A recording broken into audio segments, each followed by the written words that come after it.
Good morning, everyone, and thanks for joining us, and particularly to shareholders of APL. My name's Matt Dell. I'm a director of Pinnacle Investment Management, and so welcome to the latest in our series of COVID-19 webinars. Pinnacle is the provider of all the non-investment related services to Antipodes that enables Antipodes investment team to focus exclusively on the business of managing yours and your clients' money.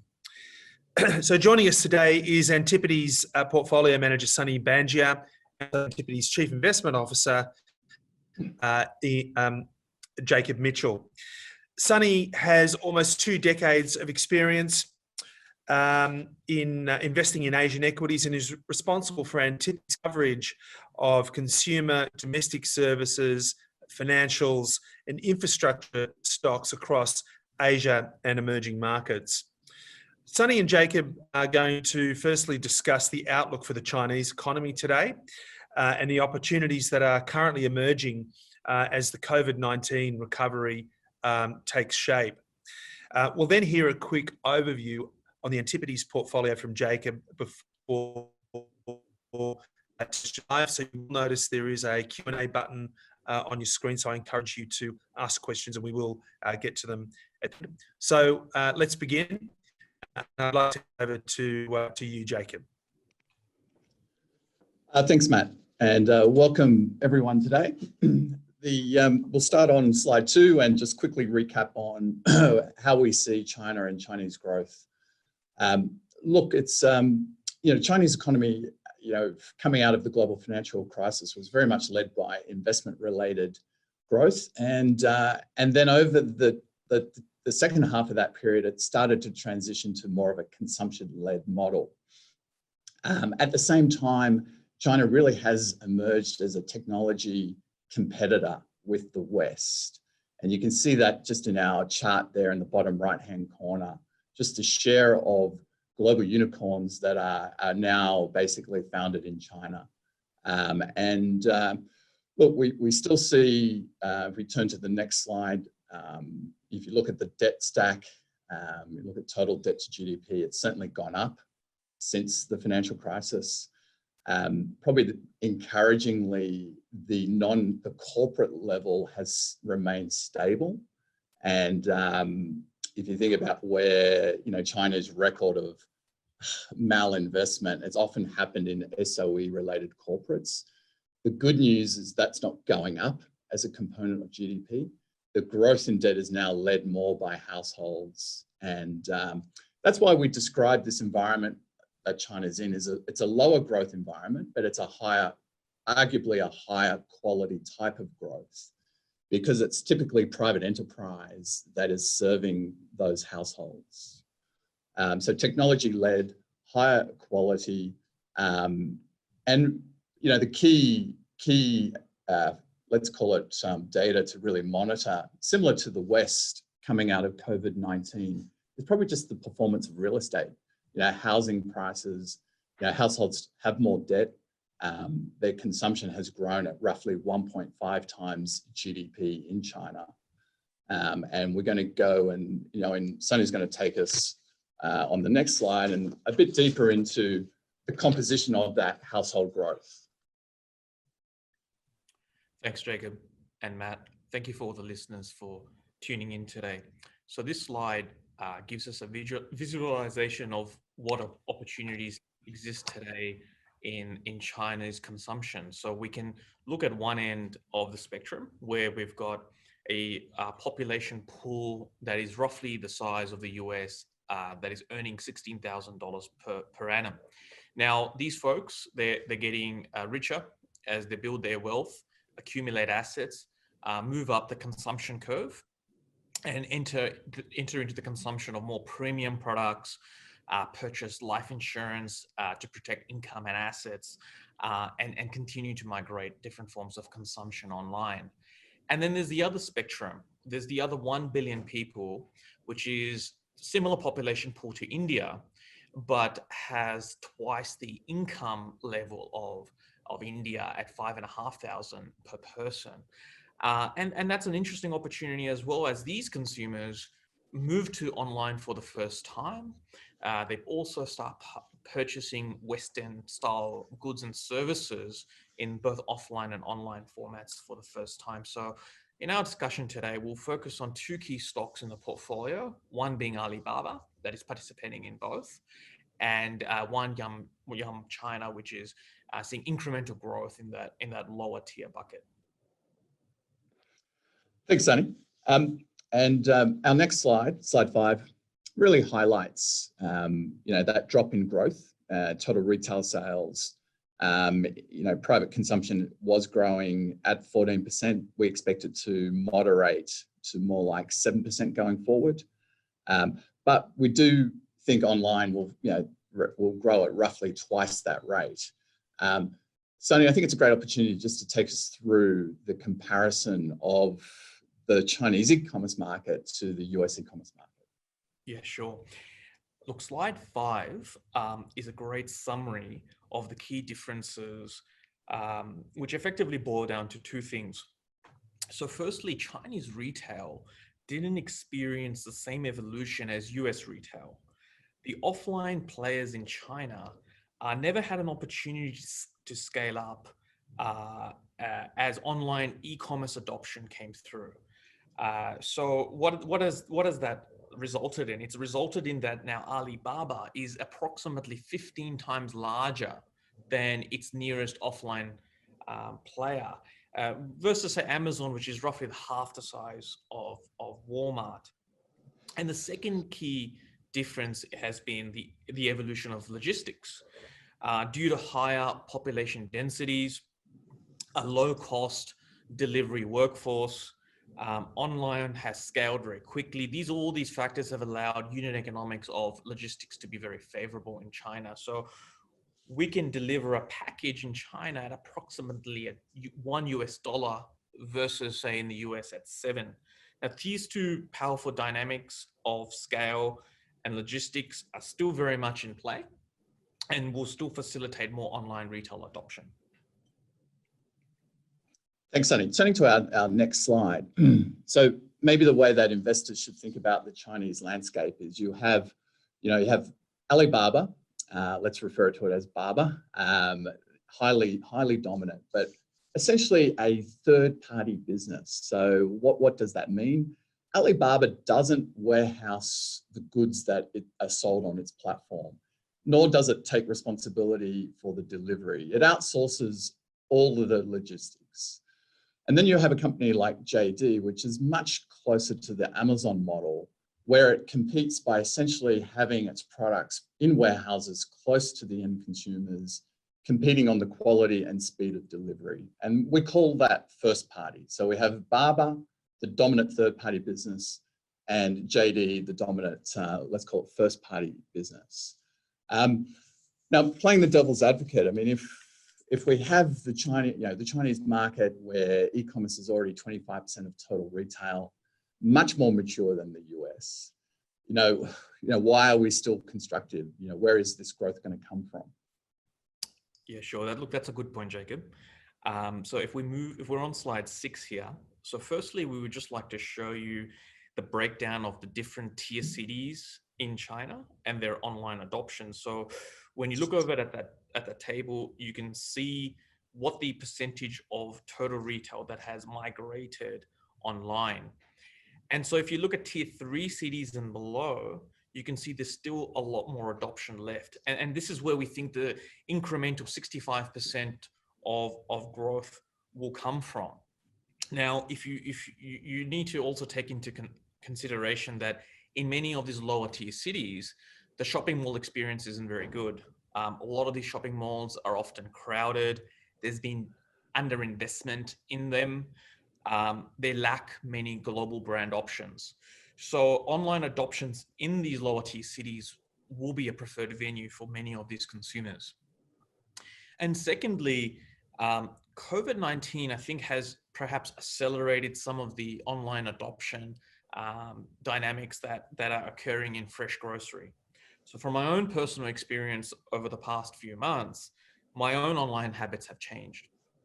And fresh grocery at the moment is a very large opportunity. It is approximately 50% of the total online e-commerce market today that will migrate more online. And this presents a very large opportunity for both Alibaba and JD. Great.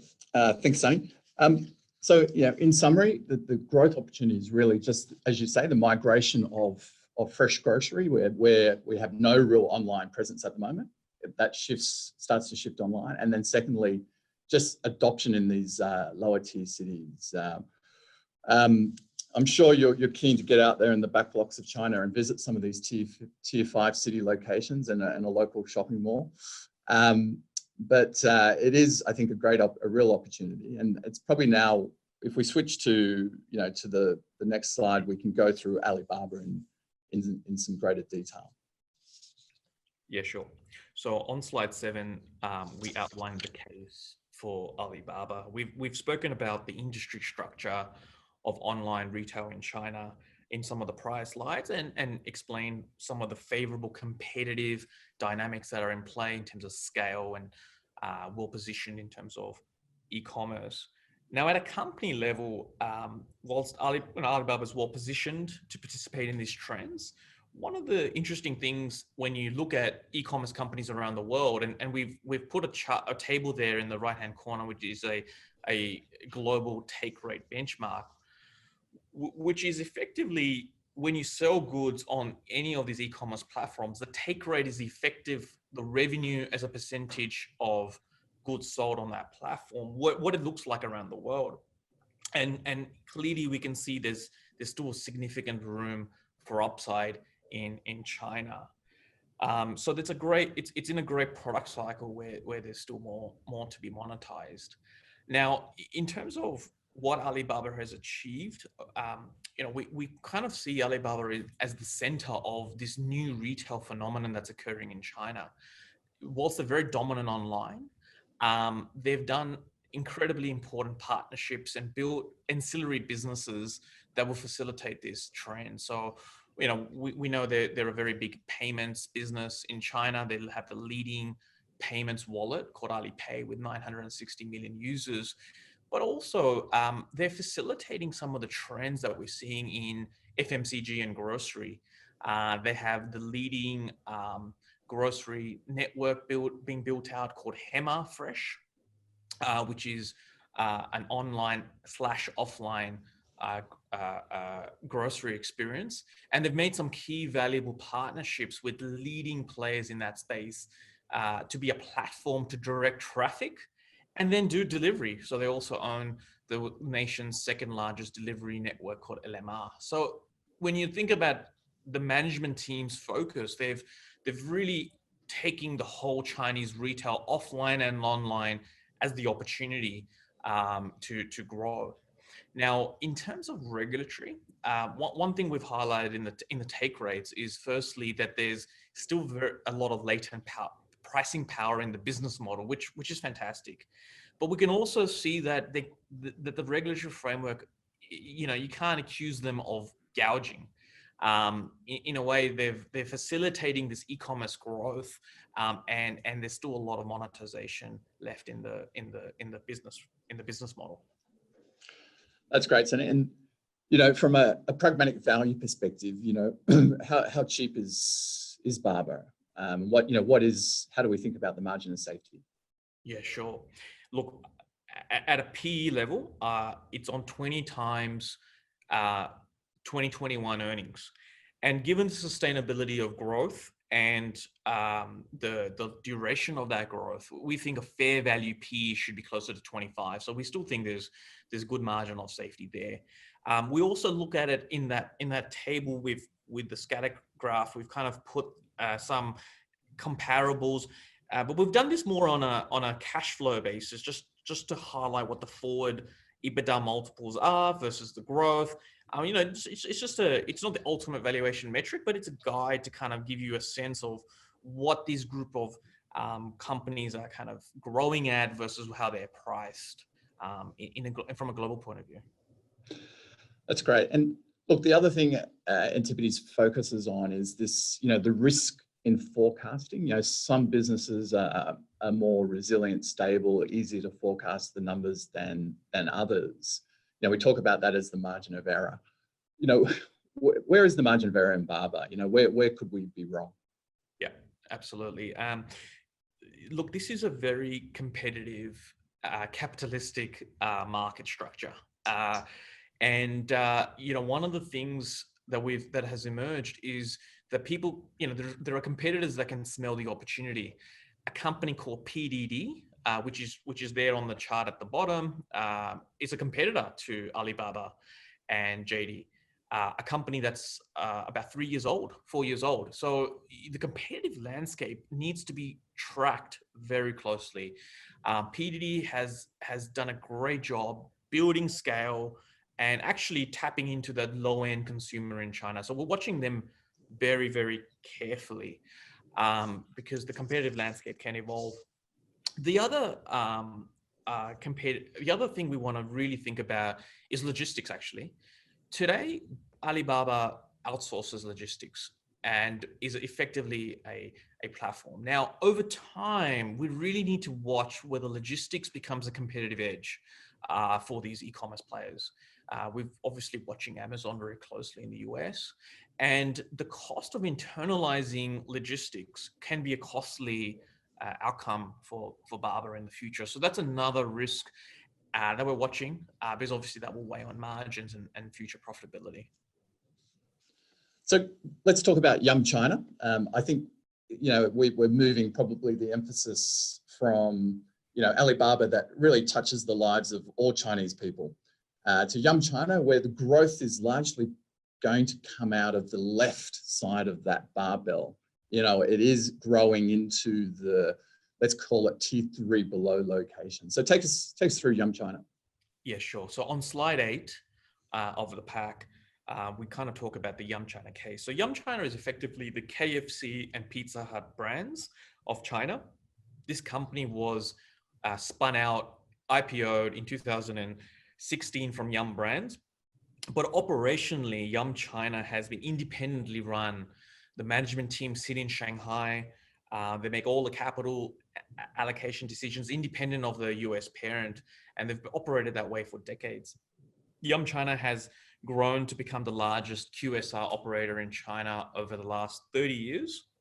So they've got significant scale over their own, over the remaining peers, and they've built an independent delivery network. The only large-scale restaurant that's been able to do that, that facilitates 100% of their own orders. At the same time, they've built a big digital distribution platform with 180 million digital users, where they're receiving about 30 to 40% of all online orders through their own app, which is a significant lead versus other online players. Now, one of the great things we like about it, as Jacob's highlighted, is the runway for growth. Chain restaurant penetration in China is only 5% versus the US at 65%. So there's a long runway for growth. And whilst they may not catch up to the US, there's still a lot of opportunity in the lower tier cities. So Yum is on a PE of 22 times.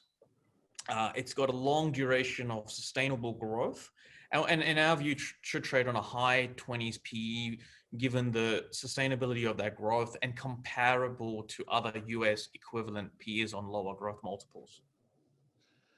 That's great, and the key advantage of having that, you know, that digital relationship and the independent, takeaway delivery network is really means they're less reliant on those sort of platforms, the Chinese equivalent of Uber Eats. So they have to pay away less.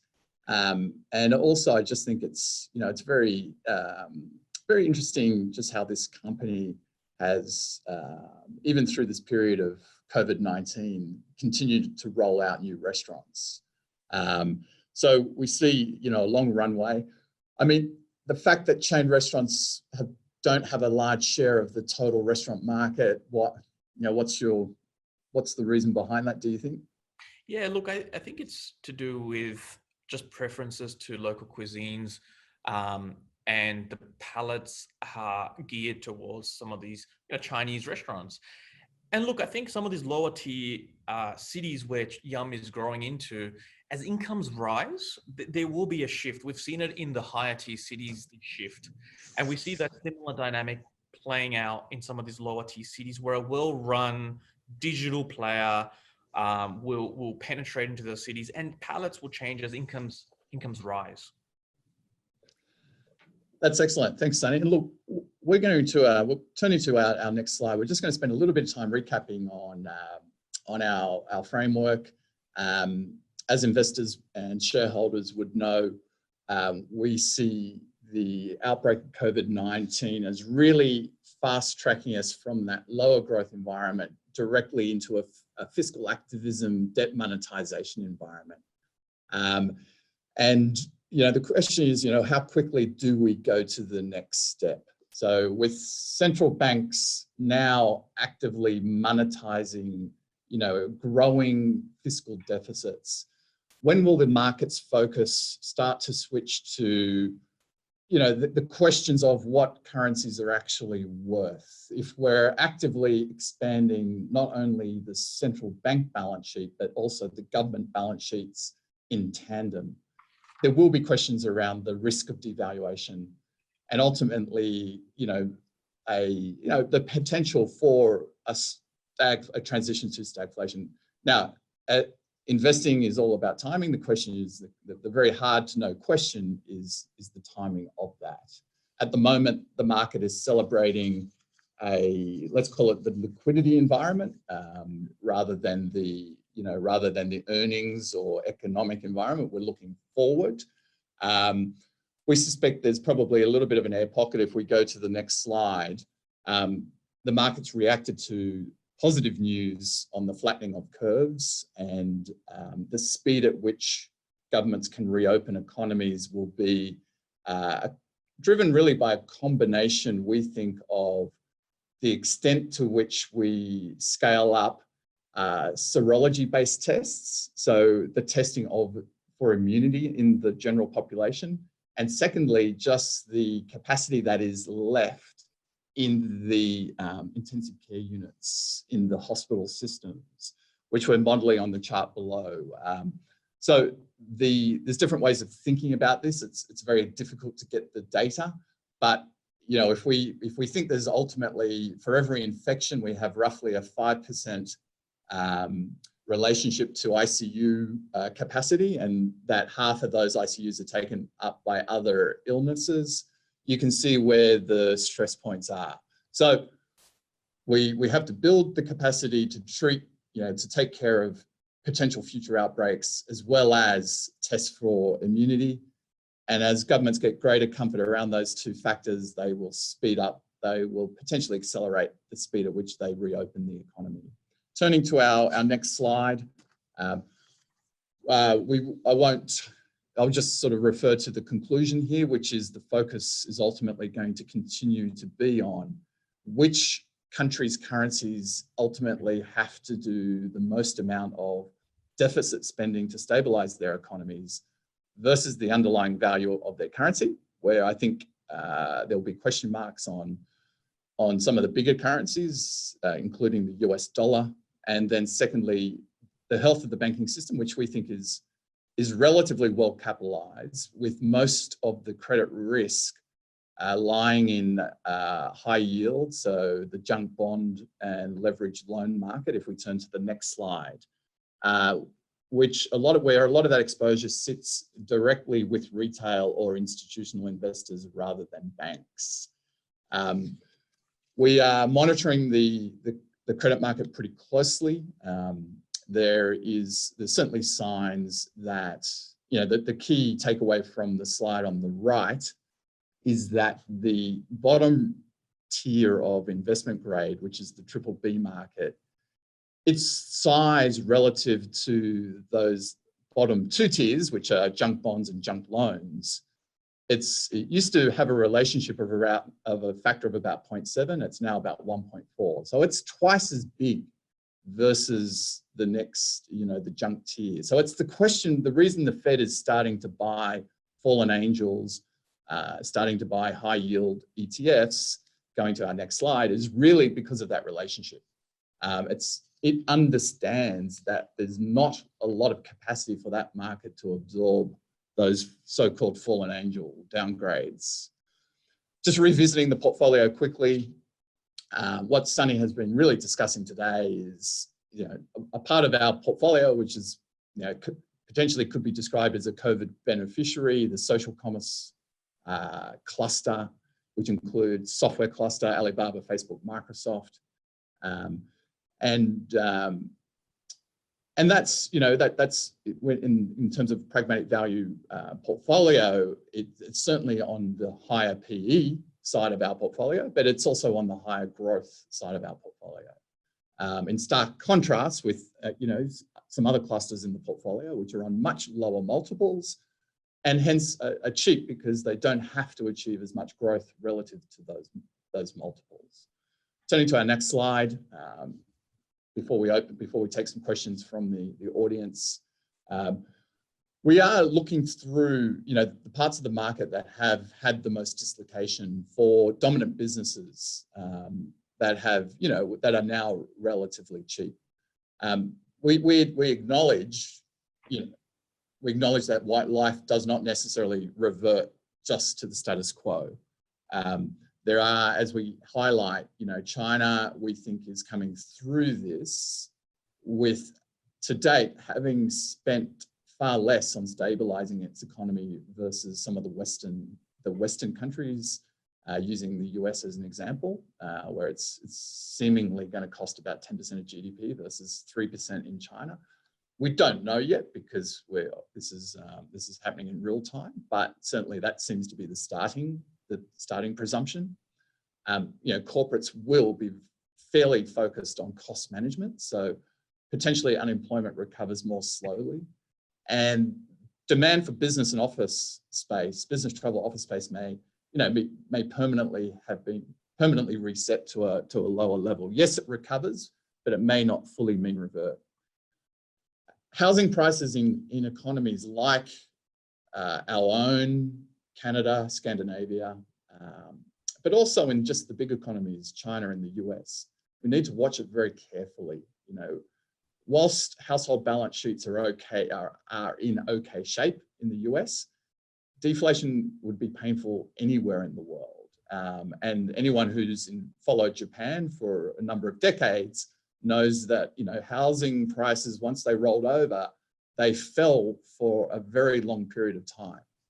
And that will change people's attitudes towards consumption. In the retail space, we think, Alibaba is a great example of an omni-channel opportunity. They are now partnering with offline players to achieve, to grow their business in the fresh grocery market, partnering with the largest hypermarket player, Sunart. In the US, you have Amazon, who's competing aggressively close to the consumer, but then you have offline players who are, have transitioned a third of their business online. And in certain categories, and especially in retail, we think omni-channel will emerge as the preferred way of doing business. So market leadership can change. At the moment, investors are crowding into some of the duration beneficiaries that are COVID-19 beneficiaries. So growth is very much still in favor, but we need to be thinking about a world where some of the most dislocated parts of the market can start to recover. Finally, just in terms of our overall portfolio, in terms of scoring our exposures, it's a slide we've used many times. So I might just sit on that slide and open up to questions. So Matt, slide 15, and then just potentially end on slide 6. Yeah, let's just sit here for a little while and take some questions. Okay, well, look, thanks very much, Jacob and Sunny. Look, just before we take questions, there are a few coming through, a couple of key takeouts from the presentation. Firstly, China's growth has become increasingly consumption-led, with households taking on more debt to support consumption growth, leading to opportunities at low and high income brackets. Just as the SARS crisis of 2003 accelerated the move to online sales in China, so too is the current COVID-19 crisis accelerating the longer-term secular adoption of e-commerce by consumers. And Antipodes is positioned for that. Active management is critical at this time. Most importantly, having some downside protection is going to lessen the pain of the current crisis, and that will smooth the overall returns. And with Antipodes, you're getting growth at a value price, and you're also getting downside protection. So thanks again, Jacob and Sunny. So I'm going to kick off the questions, and we've actually had a couple of questions on this one. It's Sunny, can you just speak about some of the risks of operating in China at the moment? Yeah, sure. Look, one of the things that has taken gone onto the back burner is the talks about trade wars. And one of the things we have to watch very carefully is the fallouts of what's happening around the world, and whether governments who are, we know, turning more nationalistic anyway, whether they use this current environment to push that agenda, particularly ahead of election cycles. So it's some of the risks we watch, because this Chinese consumer is in a good spot, but confidence needs to sustain. As Jacob mentioned, we're watching property prices very carefully in China to kind of see the recovery play out, so that the household balance sheet and cash flows stay in focus. And look, we really want to be backing well-run management teams in China. So there are companies in China that we don't invest in, that we feel we can get an edge, which might be more SOE driven, and we're very selective in the opportunity in the opportunity set. I'm speaking of companies we don't own. I have a question here on why we don't own Apple and Google. So with Apple, it's really just a question of how sustainable the very high margins they make in their handset business are. Yes, there's a services business. It's an integrated ecosystem, but it is an ecosystem that ultimately relies on arguably a fairly expensive handset, and we think it's a difficult risk in terms of your margin of error. It's a difficult one for us to, having seen many hardware-reliant business models, actually just go through some very, very tough times. That's our key issue with Apple. Secondly, on Google, we think its search business, it is, let's call it, it's a search business that relies on, they monetize intent. If you think about what Google does, they serve an ad because you put a word into their search bar. We would argue that is maturing much faster than the monetization of, let's call it, the more branded advertising that Facebook can bring you. And we think Facebook has a much longer runway of growth ahead of it in terms of monetizing, let's call it discretionary spending, rather than commodity intent type spending, i.e.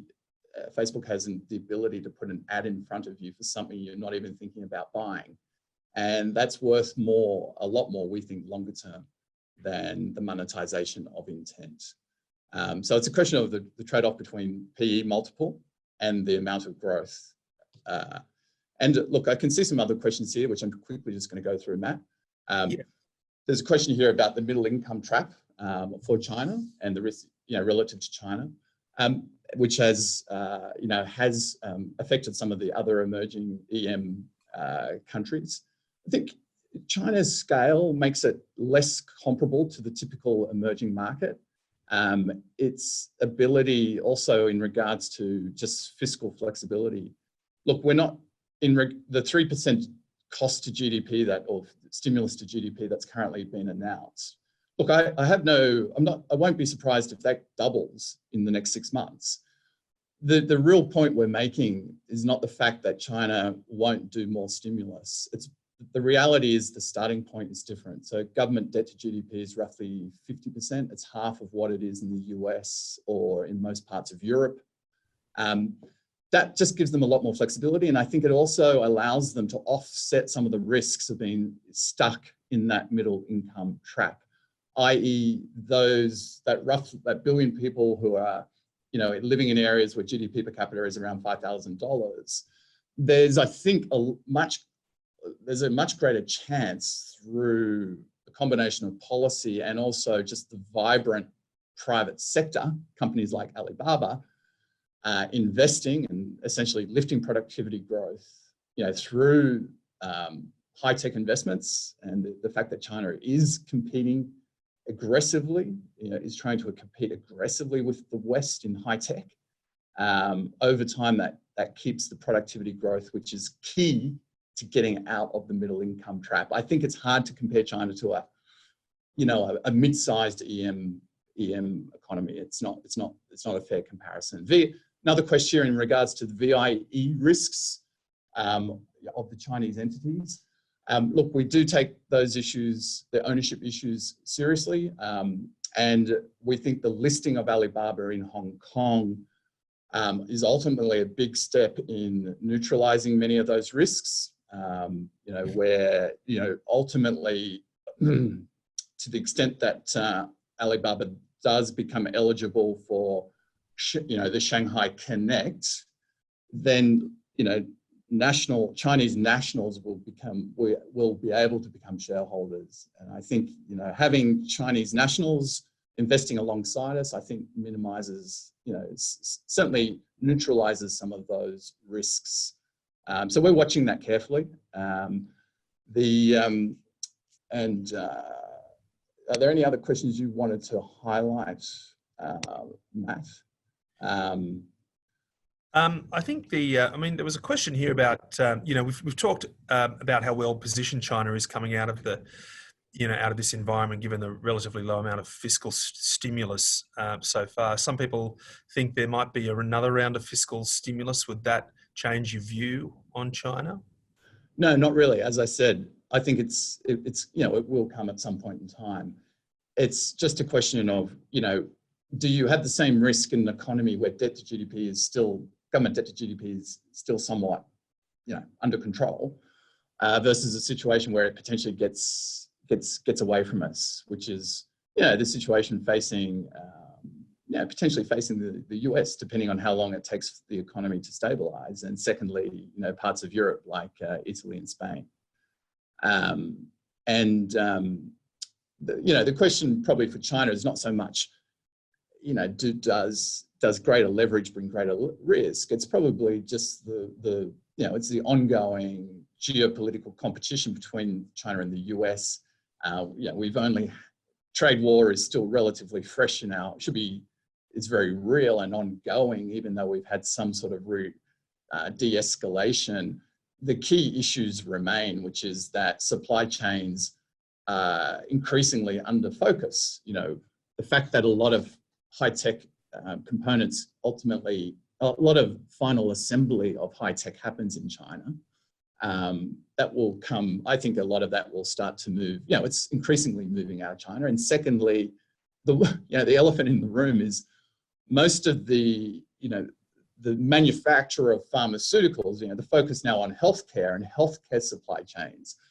How much of our ventilator capacity, which we need now in ICUs to treat COVID-19 patients, how many of the critical components or assembly of those happens in China? How much of our, the active pharmaceutical ingredients that go into into making pharmaceuticals, a lot of that API is made in China. Look, I think the US is increasingly feeling uncomfortable about any sort of reliance on China.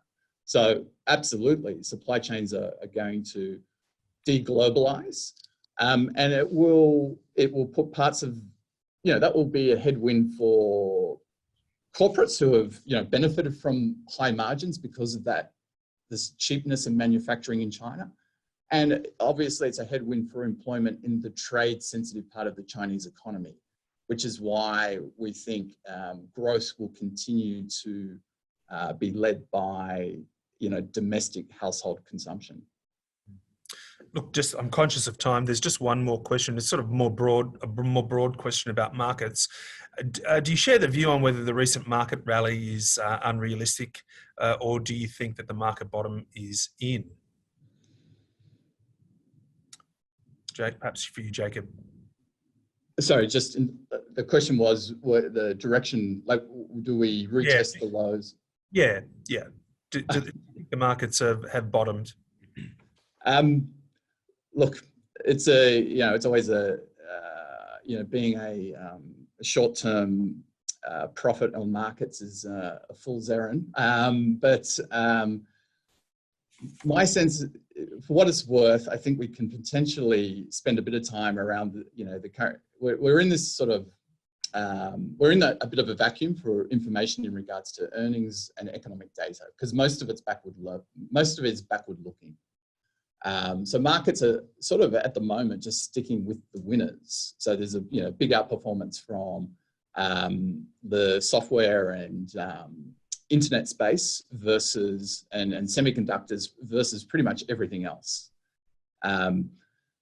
How long that dynamic lasts, I think, is really a question of when do we start to see, when do we approach the bottom in the data and potentially the bottom in the earnings cycle, and then I think some of the lower multiple parts of the market can start to potentially outperform. Certainly, from our portfolio perspective, our short book, if you turn to the next slide, we've updated our investors to the end of March and our portfolio, our net exposure. But our net equity exposure has, we started taking it up definitely in the last week of March, as you can see there on the bottom row. And our decision was really to try and take some beta out of the short book, and in the tail risk part of the market, really reduce the direct tail risk hedges on the equity market, and maintain some of the tail risk protection in credit, which tends to be, have a much lower beta than the equity. So that's a summary of our positioning. But we certainly would be taking advantage of any pullback to, I think, add to the recovery part. Some of the areas which are beaten up, where you've got great companies that are now genuinely very, very cheap. Okay, look, there are a few other questions that we just haven't got to, but we have run out of time. So we will ensure that your questions are answered at the end of the, a little bit later today. That brings us to the end of today's webinar. Remember, we are doing these fortnightly, so the next of these will be on the 7th of May. You'll also be able to access a replay of today's webinar by visiting Antipodes' website, and that's antipodespartners.com, and clicking on the Insights tab. That should be there a little bit later today. Once again, thank you for joining us, and I hope you have a good day.